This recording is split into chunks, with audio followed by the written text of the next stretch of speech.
Special 26 ફિલ્મને ટક્કર મારે તેવી ઘટના દાહોદમાં બની.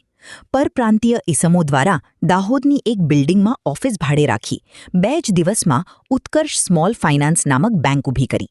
બેંકના તમામ સેટઅપ અને સામાન માટે ચેક દ્વારા ખરીદી પણ કરી. દુકાન ભાડે રાખી તેનું ભાડું પણ ચેક દ્વારા આપી દીધું.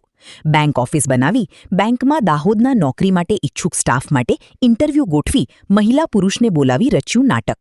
ત્યારબાદ દાહોદના જ્વેલર્સને ફોન દ્વારા કોન્ટેક્ટ કરી જગન્નાથ રથયાત્રામાં સોનું દાન કરવાનું કહી 200 ગ્રામ સોનું બેંકમાં મંગાવ્યું. ઊભી કરેલી બેંકમાં વેપારીને બોલાવી લોકરમાંથી રૂપિયા આપવાના બહાને પાછળના દરવાજાથી થયો આરોપી ફરાર. દાહોદ એ ડિવિઝન પોલીસ દ્વારા સમગ્ર મામલે 2 ઇસમો વિરુદ્ધ ગુનો નોંધી તપાસ હાથ ધરી.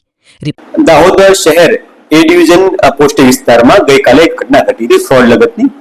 એ ઘટનાની હકીકત જોવા જઈએ તો એ પ્રકારની છે કે એક વ્યક્તિ છે એ બનાવના 1 દિવસ પહેલા એટલે કે 15 તારીખે એક જ્વેલર્સને ત્યાં આવે છે અને એમની પાસેથી સોનું ખરીદવાની વાત કરે છે અને કહે છે કે મારે રથયાત્રામાં દાનમાં આપવાનું છે, તો મારા જે સાથીના કર્મચારી છે એ આપને ફોન કરશે એવું જણાવી તેનું કાર લઈને ત્યાંથી રવાના થાય છે. ત્યારબાદ ફોન દ્વારા વાતચીત થાય છે અને એવું જણાવવામાં આવે છે કે દાહોદના ગોધરા રોડ પર આવેલી એક બિલ્ડિંગ છે ત્યાં પોતાની ઓફિસ આવેલી છે અને ઓફિસની અંદર આપ અમને રથયાત્રાના દિવસે સોનું આપવા માટે આવજો અને જ્યારે તમે સોનું આપવા માટે આવશો ત્યારે અમે તમને ઓન ધ સ્પોટ એનું પેમેન્ટ કરી આપશું.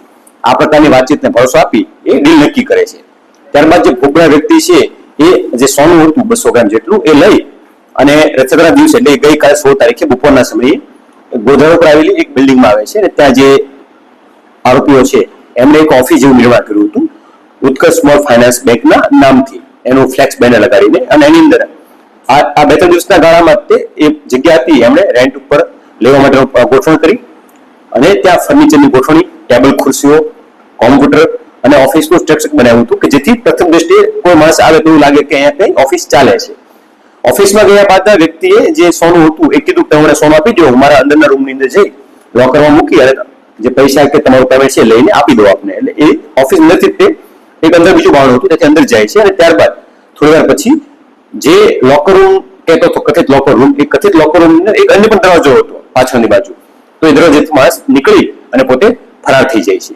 આમ વ્યક્તિ છે એમને સોનું લઈ લે છે એમની પાસેથી, પરંતુ એમને પૈસા આપ્યા વગર ત્યાંથી રવાના થઈ જાય છે. જે અંગે પોલીસ જાણ કરતા પોલીસ દ્વારા ગુનો દાખલ કરવામાં આવ્યો છે અને આગળની તપાસ હાલમાં ચાલુમાં છે. કિશોર ડબગર, દાહોદ.